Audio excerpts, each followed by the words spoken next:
کوئی بھی زبان ہو، اس کو سیکھنے کے لیے اس کے چند بنیادی اصول ہوتے ہیں۔ جب تک ہم ان اصولوں کو نہیں سمجھ پائیں گے اس وقت تک ہم اس زبان کو بھی نہیں سمجھ پائیں گے۔ جیسے آپ کی لوکل لینگویج کوئی بھی ہے، آپ اس کو بہتر طریقے سے جانتے ہیں، میں اسے صحیح طور پر نہیں بول سکتا، تو بنیادی وجہ یہ ہوتی ہے کہ اس کے جو چند قوانین ہیں یا اصول ہیں وہ مجھے نہیں آتے۔ اسی طرح سے اردو زبان ہے یا دوسری زبان کوئی بھی، اس میں بھی اسی طرح سے اصول ہوتے ہیں، ان کو جاننا ہوتا ہے۔ تو رموز و اوقاف یہ اردو زبان و ادب کی بنیاد ہے۔ اگر ہم اس کو صحیح طور پر سمجھ سکیں گے، جان سکیں گے، تو تب ہم بہتر اردو لکھ سکتے ہیں، بول سکتے ہیں، پڑھ سکتے ہیں۔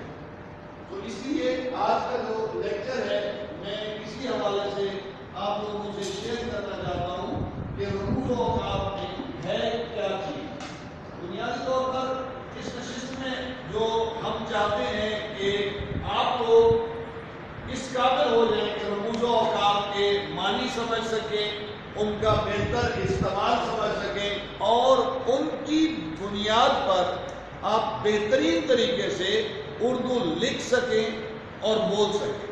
کیونکہ آپ مختلف علاقوں سے آئے ہیں، آپ لوگوں کی لینگویج پرابلم بھی ہے، سو اس وجہ سے ہم نے یہ ایک موضوع جو ہے نا چنا ہے کہ اس کو بہتر طریقے سے آپ لوگوں سے ڈیمانسٹریٹ کر سکیں۔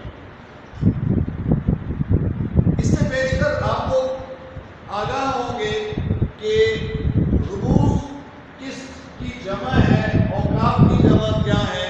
یہ چند چیزیں ہیں جو آپ لوگ جونیئر کلاسز کے اندر بھی سمجھتے ہوں گے، جانتے ہوں گے۔ اس سلائیڈ سے میں آگے بات کرتا ہوں۔ رمز کی جمع ہے رموز، جس کے معنی اشارات، علامات، نشانات یا بھید کے، جس کو انگریزی میں آپ سمبلز کہتے ہیں۔ فل اسٹاپ کہاں پہ لگانا ہے، کوما کہاں لگانا ہے، یہاں پر وقفہ، ختمہ، تو ان ناموں سے اسے یاد کیا جاتا ہے۔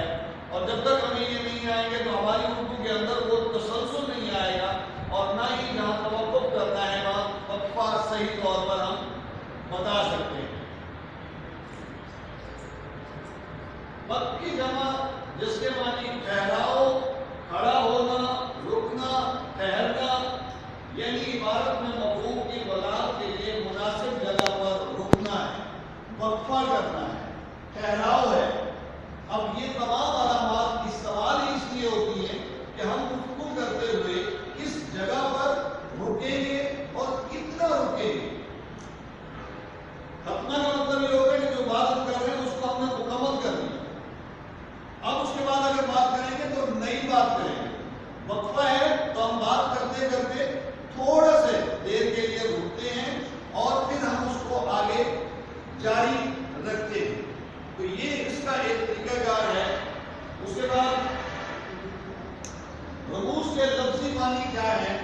رکنے کی علامتیں، علامات کے ذریعے رکنا۔ یہ بھی وہی بات ہے، آپ جو بھی کام کر رہے ہوتے ہیں آپ اس میں وقفہ لیتے ہیں۔